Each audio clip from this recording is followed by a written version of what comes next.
एक समय की बात है, हजरत मूसा अलैहिस्सलाम अपनी पत्नी, परिवार, रिश्तेदारों, सामान और दास दासियों के साथ मादयान से मिस्र की ओर प्रस्थान कर रहे थे। कुछ दूर चलने के बाद जब वे कुआ नामक पर्वत के निकट पहुंचे तो दिन का अंत हो चुका था और रात का आगमन हो गया। हजरत मूसा अलैहिस्सलाम ने वहीं रात बिताने के लिए तंबू लगाया। पास ही तूर पर्वत स्थित था।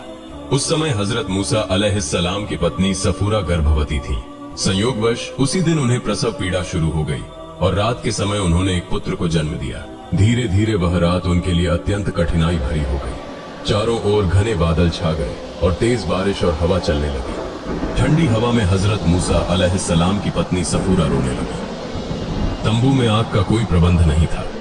हजरत मूसा अलैहिस्सलाम के पास एक चकमक पत्थर था। उन्होंने कई बार आग जलाने की कोशिश की, लेकिन बार बार प्रयास करने के बाद भी वे असफल रहे। जबकि अंधकार को दूर करने और सफूरा को गर्मी प्रदान करने के लिए आग बहुत जरूरी थी। पास में कोई बस्ती भी नहीं थी जहां से आग मांगी जा सके। तब हजरत मूसा अलैहिस्सलाम आग की व्यवस्था करने की सोच में पड़ गए। इस समय उनकी दृष्टि तूर पर्वत की ओर गई। उन्होंने देखा कि तूर पर्वत पर आग की तरह कुछ चमक रहा है। तब उन्होंने अपने साथियों से कहा, तुम लोग यहाँ रुको, मैंने एक स्थान पर आग देखी है। मैं वहां जाकर देखता हूँ कि क्या वहां से आग लेकर आ सकता हूँ। यदि आग मिल जाए तो हम उससे ठंड से बचाव कर सकते हैं, या देखें कि उस आग के पास कोई व्यक्ति मिले जिससे हम सही रास्ते का पता पूछ सके। यह कहकर हजरत मूसा अलैहिस्सलाम उस रोशनी की ओर बढ़ने लगे। जब वे तूर पर्वत पर पहुंचे तो अल्लाह रब्बुल आलमीन की ओर से अदृश्य वही आई। हे मूसा, मैं तुम्हारा रब हूँ, इसलिए अपने जूते उतार दो, क्योंकि तुम पवित्र उपत्यका कुआं में खड़े हो और मैंने तुम्हें सामान्य लोगों में से चुनकर पैगंबर बनाया है। अब जो तुम्हें आदेश दिया जा रहा है उसे ध्यान पूर्वक सुनो। प्रतिआदेश यह है, मैं अल्लाह हूँ, मेरे सिवा कोई उपास्य नहीं है, इसलिए तुम मेरी ही उपासना करो और मुझे स्मरण करने के लिए नमाज कायम करो। इस समय हजरत मूसा अलैहिस्सलाम के पास वह लकड़ी थी जो उन्हें हजरत शुएब अलैहिस्सलाम ने दी थी। अल्लाह रब्बुल आलमीन ने हजरत मूसा अलैहिस्सलाम से पूछा, हे मूसा, तुम्हारे दाहिने हाथ में क्या है? हजरत मूसा अलैहिस्सलाम ने उत्तर दिया, यह मेरी लकड़ी है, मैं इससे सहारा लेकर चलता हूँ और इससे बकरियों के लिए पेड़ों की पत्तियां तोड़कर खिलाता हूँ। इसके अलावा मैं इससे और भी कई काम करता हूँ। इसके बाद अल्लाह रब्बुल आलमीन ने कहा, हे मूसा, अपनी लकड़ी को जमीन पर डाल दो। हजरत मूसा अलैहिस्सलाम ने अल्लाह के आदेश का पालन करते हुए लकड़ी को जमीन पर डाल दिया। जैसे ही लकड़ी जमीन पर गिरी वह एक विशाल अजगर में बदल गई। यह देखकर हजरत मूसा अलैहिस्सलाम भयभीत और घबरा गए। तब अल्लाह रब्बुल आलमीन ने कहा, हे मूसा, डर मत, इस अजगर को पकड़ने के लिए अपना हाथ बढ़ाओ। हजरत मूसा अलैहिस्सलाम ने अल्लाह के आदेश का पालन किया और जैसे ही उन्होंने उस अजगर को छुआ वह तुरंत फिर से लकड़ी में बदल गई। अल्लाह रब्बुल आलमीन ने कहा, हे मूसा, यह एक चमत्कार है जो मैंने तुम्हें दिया है। जब भी तुम इस लकड़ी को जमीन पर डालोगे यह एक अजगर में बदल जाएगी और जब तुम इसे अपने हाथ से पकड़ोगे तो यह फिर से लकड़ी बन जाएगी। इसके बाद अल्लाह रब्बुल आलमीन ने हजरत मूसा अलैहिस्सलाम से कहा, अपने दाहिने हाथ को अपनी बगल में रखो और फिर निकालो। हजरत मूसा अलैहिस्सलाम ने ऐसा ही किया। जब उन्होंने अपना हाथ बगल से निकाला तो वह चमकदार सफेद प्रकाश से जगमगाने लगा। अल्लाह रब्बुल आलमीन ने कहा, अब अपना हाथ दोबारा अपनी बगल में रखो।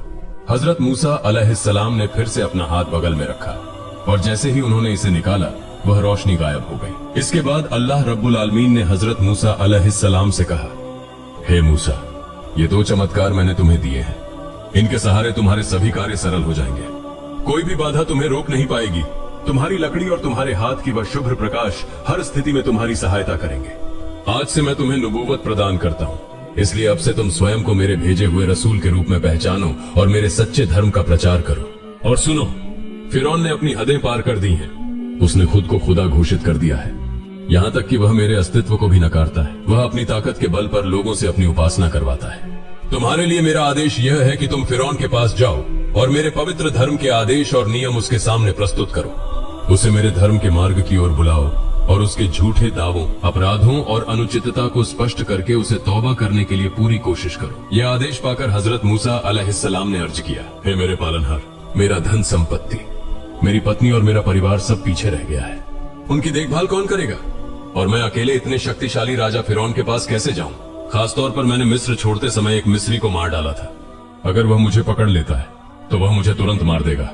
इसी कारण से उसके पास जाने में मुझे भय हो रहा है। इसलिए मैं आपसे प्रार्थना करता हूँ कि मेरे भाई हारून को मेरा सहायक नियुक्त करें और उन्हें भी नबूवत प्रदान करें। वह पर्याप्त ज्ञान और समझ के मालिक हैं और वे वाक्पटुता में मुझसे अधिक पारंगत हैं। कृपया मेरा सीना खोल दें। मेरे अनुभव और क्षमता में वृद्धि करें ताकि मैं आपके आदेशों का सही ढंग से पालन कर सकूं और मेरी जबान में जो रुकावट है उसे भी दूर कर दें। हजरत मूसा अलैहिस्सलाम की प्रार्थना के जवाब में अल्लाह ताला ने कहा, हे मूसा, तुम्हारी सभी प्रार्थनाएं स्वीकार कर ली गई और तुम्हारे भाई हारून को नबूवत प्रदान कर दी गई है और तुम्हारी पत्नी और संपत्ति की रक्षा का प्रबंध भी कर दिया जाएगा, इसलिए उनकी चिंता मत करो, मैं उनकी देखभाल करूंगा।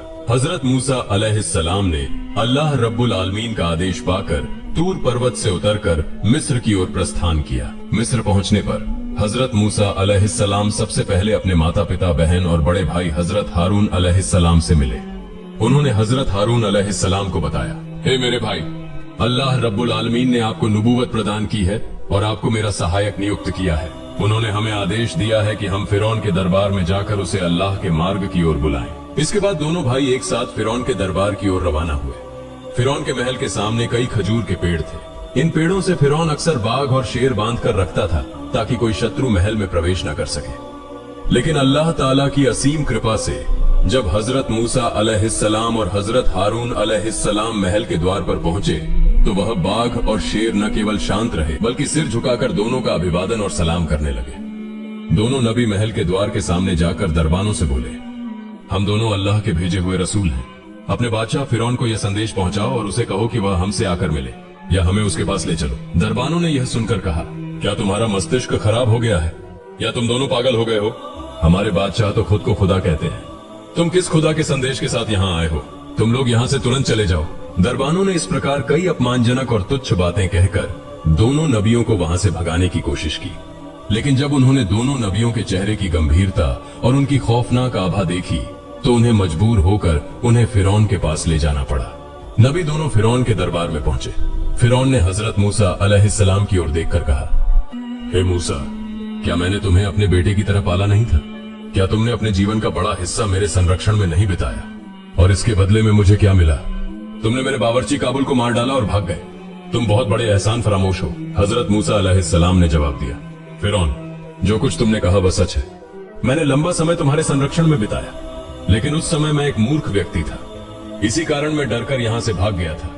लेकिन अब मेरे पालनहार ने मुझे एक रसूल बनाकर तुम्हारे पास भेजा है। फिरौन ने कहा, तुम्हारा पालनहार कौन है जिसने तुम्हें रसूल और पैगंबर बनाकर भेजा है? हजरत मूसा अलैहिस्सलाम ने उत्तर दिया, जिसने आकाश और धरती और इन दोनों के बीच की हर चीज को पैदा किया और उसका पालन करता है, उसी ने मुझे रसूल बनाकर तुम्हारे पास भेजा है। यह सुनकर फिरौन ने अपने दरबारियों की ओर देखकर कहा, क्या तुमने सुना? यह क्या कह रहा है? यह कहता है कि यह किसी प्रभु का संदेश लेकर आया है और दावा करता है कि यह हमारे पूर्वजों से भी अधिक ज्ञानी है। मुझे तो लगता है कि इसका दिमाग खराब हो गया है और यह पागल हो गया है। हजरत मूसा अलैहिस्सलाम ने कहा, मैं बिल्कुल भी पागल नहीं हूँ, बल्कि पूरब और पश्चिम और इनके बीच जो कुछ भी है उसके सृजन करता अल्लाह रब्बुल आलमीन ने मुझे रसूल बनाकर तुम्हारे पास भेजा है। फिरौन ने कहा, हे मूसा, यदि तुम मेरे बिना किसी और को प्रभु मानने की बात साबित करना चाहते हो और इसके लिए कोई उपयुक्त प्रमाण न ला सके तो मैं तुम्हें गिरफ्तार कर लूंगा और तुम्हें ऐसी कड़ी सजा दूंगा जो पूरी दुनिया के लिए एक मिसाल बन जाएगी।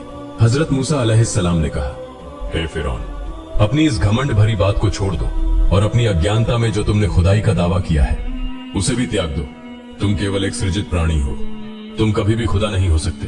हे फिरौन के दरबारीगण, अल्लाह ताला ने मुझे तुम्हारे पास अपने रसूल के रूप में भेजा है ताकि मैं तुम्हें सत्य और सच्चे धर्म का संदेश दूं। इसलिए हे फिरौन, ये मान लो कि ला इलाहा इल्लल्लाहु मूसा कालिमुल्लाह।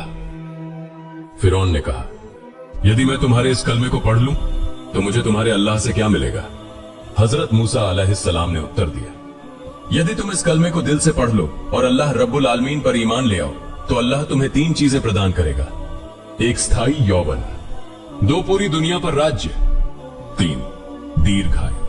इन 3 उपहारों के अतिरिक्त कयामत के दिन तुम्हें बिना किसी हिसाब किताब के जन्नत में प्रवेश का वरदान मिलेगा। हजरत मूसा अलैहिस्सलाम को अल्लाह ताला की ओर से यह हुक्म दिया गया था कि वे फिरौन से नरमी और मुलायम लहजे में बात करें। इसी वजह से हजरत मूसा अलैहिस्सलाम ने फिरौन से नर्म और शांत स्वर में बात की। इसके बाद हजरत मूसा अलैहिस्सलाम ने कहा, मैंने जो तुम्हें इस कलमे ला इलाहा इल्लल्लाह की दावत दी है उसके बारे में विचार करो। यह कहकर हजरत मूसा अलैहिस्सलाम उस दिन के लिए विदा हो गए।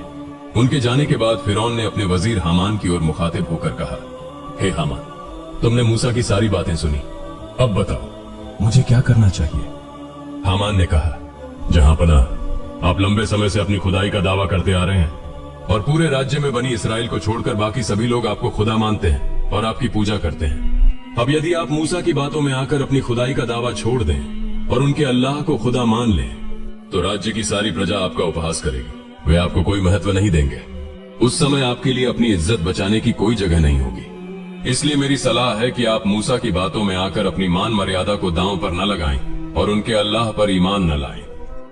हामान की इस सलाह से फिरौन संतुष्ट हो गया और पुनः अपने पुराने अहंकारी स्वभाव में लौट आया। अगले दिन हजरत मूसा अलैहिस्सलाम और उनके भाई हजरत हारून अलैहिस्सलाम फिरौन के दरबार में फिर से उपस्थित हुए। तब फिरौन ने हजरत मूसा अलैहिस्सलाम से कहा, हे मूसा, तुम्हारे पास तुम्हारे अल्लाह का क्या प्रमाण है और यह कि तुम उसके रसूल हो, इसका क्या सबूत है? हजरत मूसा अलैहिस्सलाम ने फिरौन के सवाल का जवाब देते हुए कहा, यदि मैं तुम्हें प्रत्यक्ष प्रमाण पेश कर दूं तो क्या तुम मेरे अल्लाह पर ईमान लाओगे?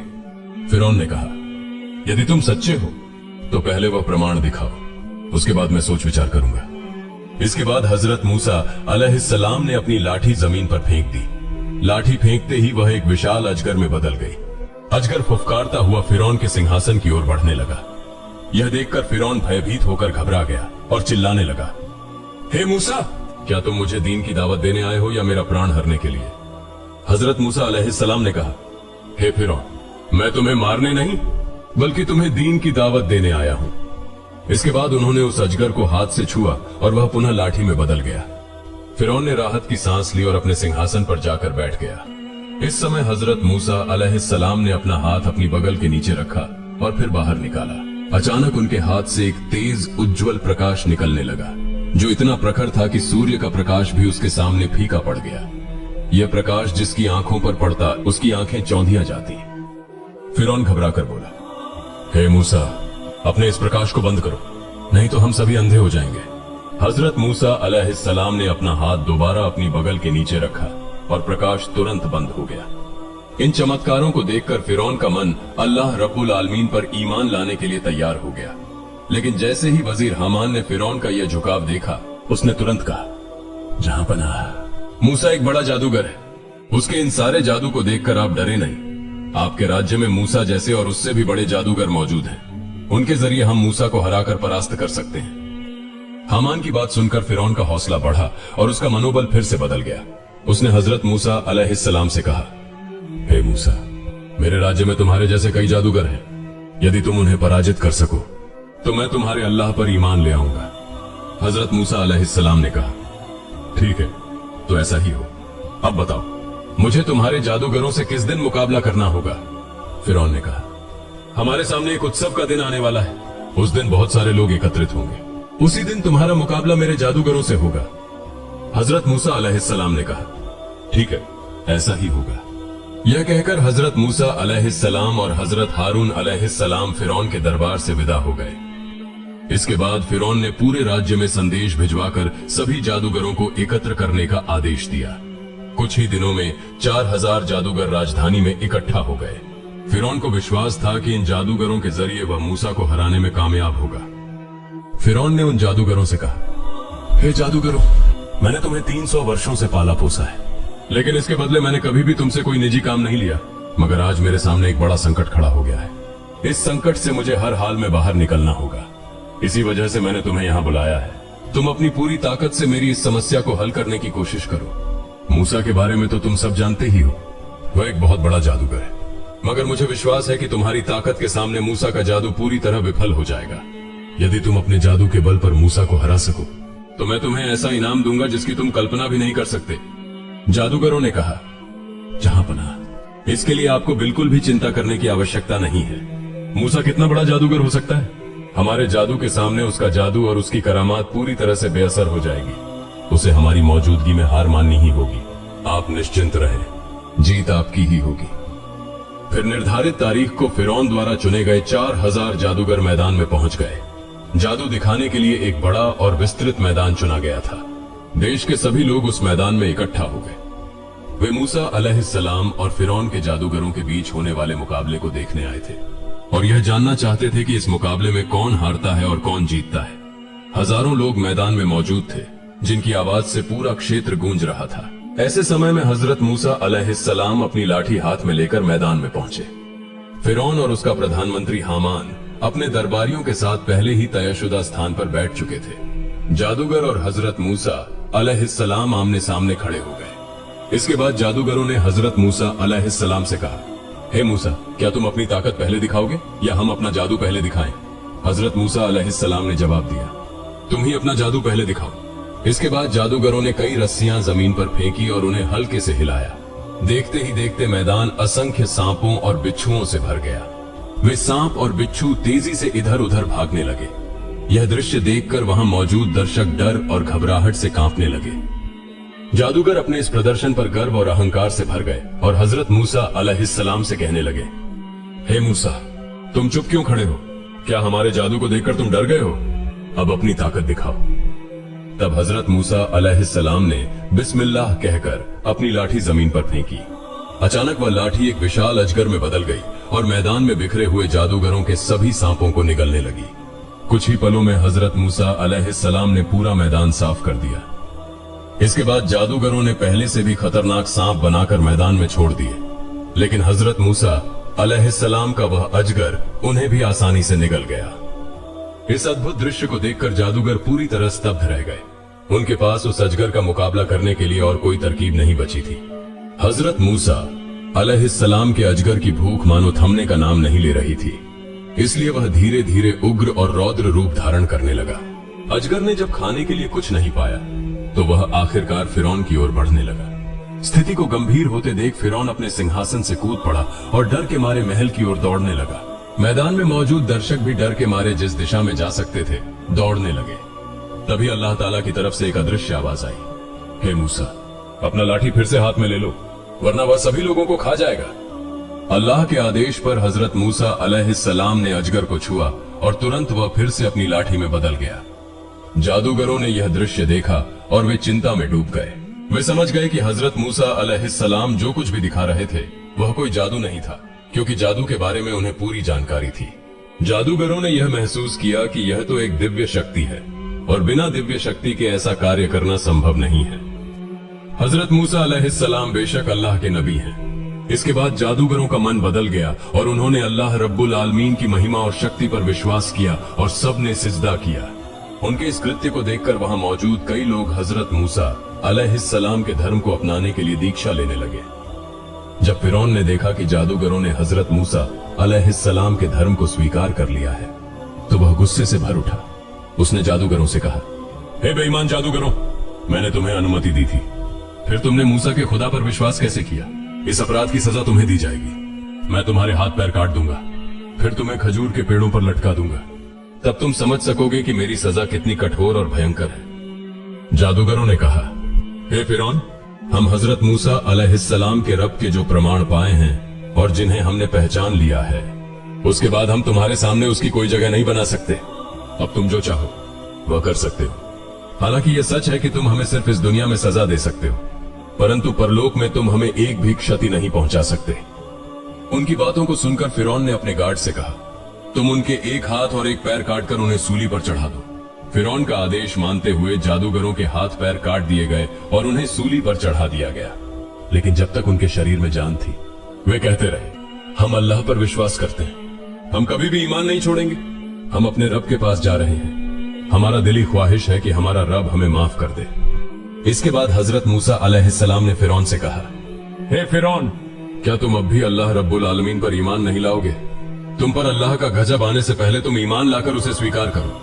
ला इलाहा इल्लल्लाह मूसा कालिमुल्लाह। लेकिन फिरौन ने हजरत मूसा अलैहिस्सलाम की कोई बात नहीं सुनी, बल्कि वह पहले से भी ज्यादा अहंकारी और उद्दंड हो गया।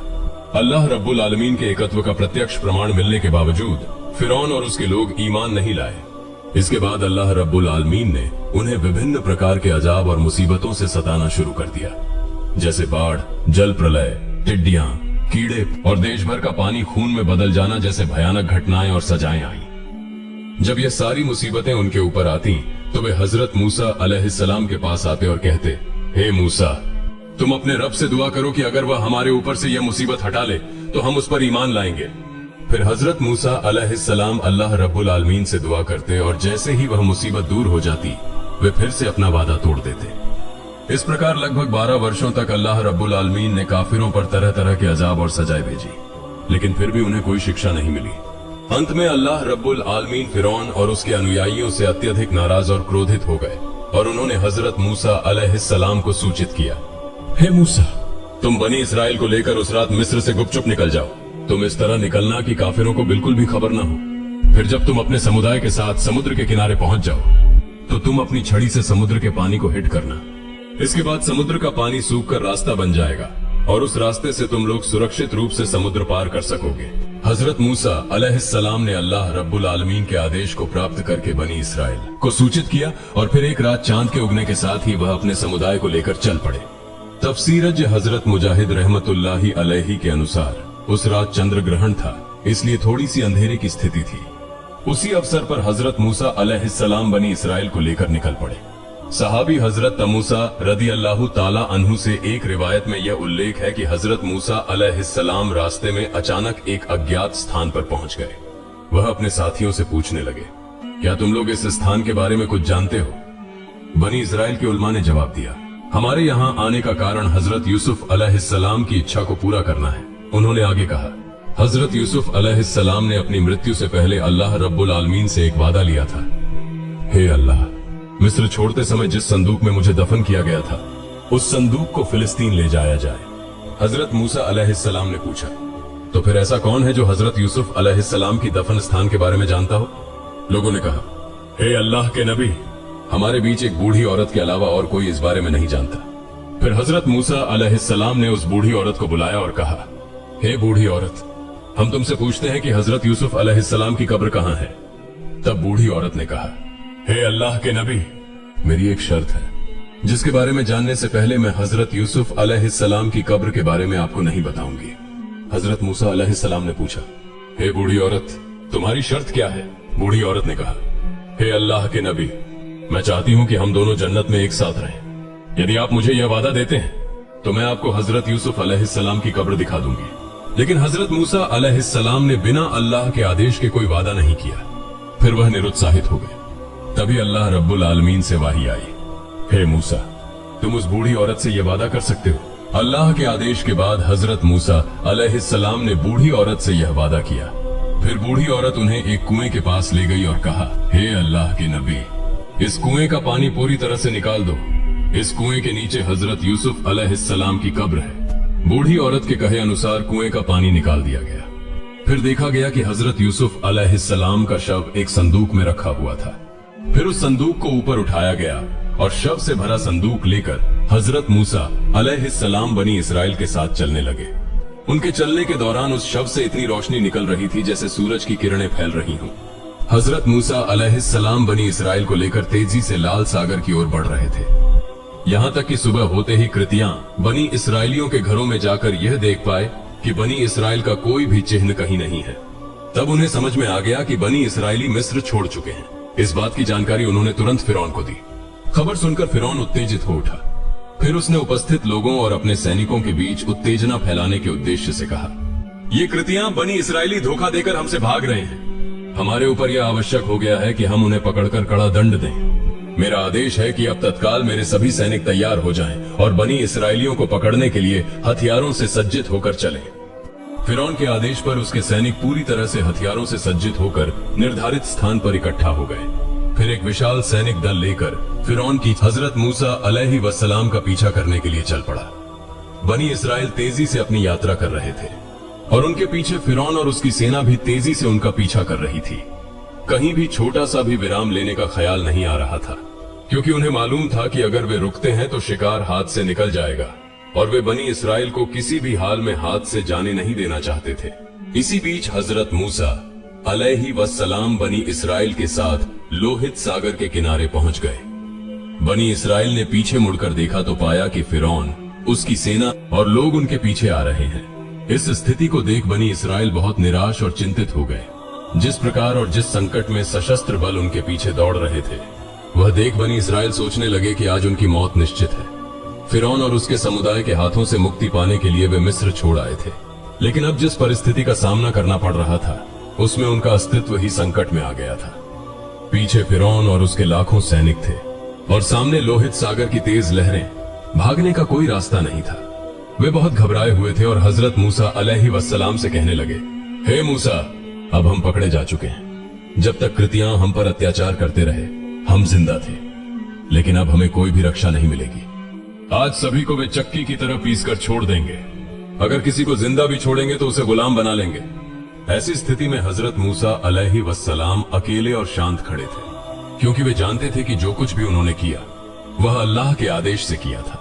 इसलिए जो सबसे महान ताकत और ज्ञान के मालिक हैं, अल्लाह रब्बुल आलमीन, इस संकट से उबरने के लिए जरूर उनकी मदद करेंगे। इस विश्वास के साथ उन्होंने बनी इसराइल से कहा, हे बनी इसराइल, डरने की कोई बात नहीं है। अल्लाह हमारे साथ है, वह हमें जरूर रास्ता दिखाएंगे। मिस्र छोड़ने से पहले अल्लाह रब्बुल आलमीन ने हजरत मूसा अलैहिस्सलाम को वाही के माध्यम से यह बताया था कि जब आप लोहित सागर के किनारे पहुंचेंगे तो अपनी लाठी से पानी पर वार करें, जिससे सूखा रास्ता बन जाएगा और आप बनी इसराइल को लेकर सुरक्षित रूप से समुद्र के दूसरी ओर पहुंच जाएंगे। लेकिन जब हजरत मूसा अलैहिस्सलाम लोहित सागर के किनारे पहुंचे तो वे यह बात पूरी तरह से भूल गए। इस कारण वे यह तय नहीं कर पा रहे थे कि क्या करना चाहिए। दूसरी ओर पकड़े जाने का डर और बनी इसराइल की चीख पुकार सुनाई दे रही थी, क्योंकि वे पीछे मौत को महसूस कर रहे थे। इस परिस्थिति में अल्लाह ने अपनी मेहरबानी से हजरत मूसा अलैहिस्सलाम को फिर से वाही के माध्यम से बताया, हे मूसा, तुम अपनी लाठी से समुद्र पर वार करो। वाही मिलने के बाद हजरत मूसा अलैहिस्सलाम ने अपनी लाठी से समुद्र के पानी पर वार किया और तुरंत पानी दो भागों में फट गया। इस प्रकार बनी इसराइल के 12 कबीले के लिए 12 रास्ते बन गए और पानी के दोनों किनारे बर्फ के जैसे कठोर पदार्थ के रूप में पर्वत जैसे खड़े हो गए। ऐसा लगता था जैसे दोनों तरफ पहाड़ और बीच में रास्ता हो। अल्लाह के असीम कुदरत से लोहित सागर के बीच में रास्ता बन गया और हजरत मूसा अलैहिस्सलाम के निर्देश पर 12 कबीले एक एक रास्ते से नीचे उतरने लगे। रास्ते के बीच के कठोर बर्फ जैसे पानी को अल्लाह रब्बुल आलमीन इस प्रकार बना दिया था कि रास्ता पार करते हुए लोग एक दूसरे को देख सकते थे, आपस में बात कर सकते थे और आसानी से रास्ता पार कर सकते थे। बहुत जल्दी वे लोहित सागर के दूसरे किनारे पर पहुंच गए और दूसरी ओर फिरौन अपनी सेना के साथ लोहित सागर के किनारे पहुंच गया। समुद्र के किनारे पहुंचने पर समुद्र के बीच बने रास्ते को देखकर वे हैरान हो गए, क्योंकि ऐसा रास्ता मानव कल्पना से परे था, जिसे कोई भी कभी भी सपने में भी नहीं सोच सकता था। जो आज वे वास्तविकता में देख रहे हैं, उसे देखकर वे अचंभित होकर खड़े हो गए। कोई भी कुछ कह नहीं पा रहा था। एक अविश्वसनीय दृश्य को देखकर वे एक जगह खड़े थे। तभी फिरौन सोच में पड़ गया कि यह क्या मूसा का जादू है या उसकी मोजेजा का प्रभाव। अगर लोग मानते हैं कि यह मूसा के मोजेजा का प्रभाव है तो वे मूसा पर ईमान ले आएंगे, और अगर ऐसा हुआ तो मेरी अब तक की ईश्वरता की जो मांग थी वह एक पल में धूल में मिल जाएगी। इससे मुझे लोगों के सामने बहुत शर्मिंदगी का सामना करना पड़ेगा। इसलिए उसने फिर से धोखाधड़ी का सहारा लिया और अपने सैनिकों से कहा, तुम लोग देख रहे हो, जो कुछ तुम देख रहे हो यह सब मेरी ही रचना है। मेरे डर से समुद्र सहित यह रास्ता बन गया है, इसलिए अब तुम लोग सब आगे बढ़ो। हालांकि फिरौन ये शब्द बोल रहा था, लेकिन उसके दिल में यह डर था कि अगर हजरत मूसा अलैहिस्सलाम द्वारा बनाए गए रास्ते पर मेरे सैनिक और मैं समुद्र में उतरते हैं और पानी मिलकर रास्ते को बंद कर देता है तो हम सभी, मेरे सैनिक और लोग, समुद्र में डूब जाएंगे। इस डर से वह भले ही कुछ कहे, लेकिन समुद्र में उतरने से डर रहा था। अगर वह समुद्र में नहीं उतरेगा तो अल्लाह रब्बुल आलमीन की इच्छा पूरी नहीं होगी। इसलिए अल्लाह के आदेश से हजरत जिब्राइल अलैहिस्सलाम, जो एक व्यक्ति के रूप में एक घोड़े पर सवार होकर फिरौन के पास पहुंचे। फिरौन के घोड़े के महावत ने जिब्राइल अलैहिस्सलाम के घोड़े के महावत को देखा और उनके पास जाने के लिए उत्सुक हो गया। फिर जिब्राइल अलैहिस्सलाम ने अपने घोड़े को समुद्र के रास्ते पर भेज दिया और फिरौन का महावत उसे अनुसरण करता हुआ समुद्र के रास्ते पर कूद पड़ा। फिरौन ने अपनी घोड़े की लगाम को खींचकर उसे रोकने की कोशिश की, लेकिन वह उसे रोकने में असफल रहा। इस तरह फिरौन का महावत उसे लेकर समुद्र के रास्ते में कूद पड़ा और सैनिक, साथ में लोग भी उनका अनुसरण करने लगे। बनी इसराइल इस दृश्य को देखकर बहुत घबराए हुए थे, क्योंकि उस समय तक रास्ते पूरी तौर पर सुरक्षित थे और फिरौन तथा उसके सैनिक भी घोड़े पर सवार थे और बनी इसराइल सभी पैदल और निर्वस्त्र थे। इसलिए फिरौन की सेना के हाथों अगर वे पकड़े गए तो वे पूरी तरह से समाप्त हो जाएंगे। इस डर से वे अत्यधिक चिंतित और घबराए हुए थे।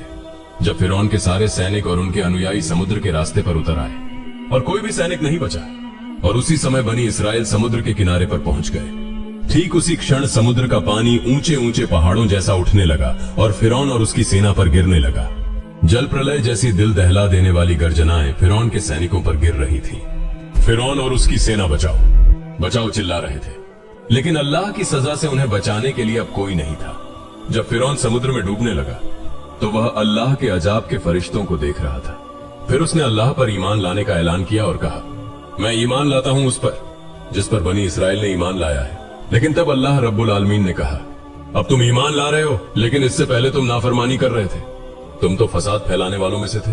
बनी इसराइल समुद्र के दूसरी तरफ खड़े होकर फिरौन और उसकी सेना के समुद्र में डूबने का दृश्य देख रहे थे। इस दृश्य को देखकर उन्होंने अल्लाहू अकबर का नारा लगाते हुए आकाश और पृथ्वी को गुंजायमान कर दिया, जैसे उन्होंने नई जिंदगी पाई हो। और इस तरह अल्लाह के नाफरमान और घमंडी बादशाह फिरौन ने समुद्र के पानी में डूबकर हमेशा के लिए समाप्त हो गया। प्रिय दर्शकों, यही था एक घमंडी और अल्लाह के नाफरमान बंदे का आखिरी अंजाम। अल्लाह रब्बुल आलमीन हमें अपनी नाफरमानी से और हर प्रकार के गुनाह से बचाए रखे। आमीन।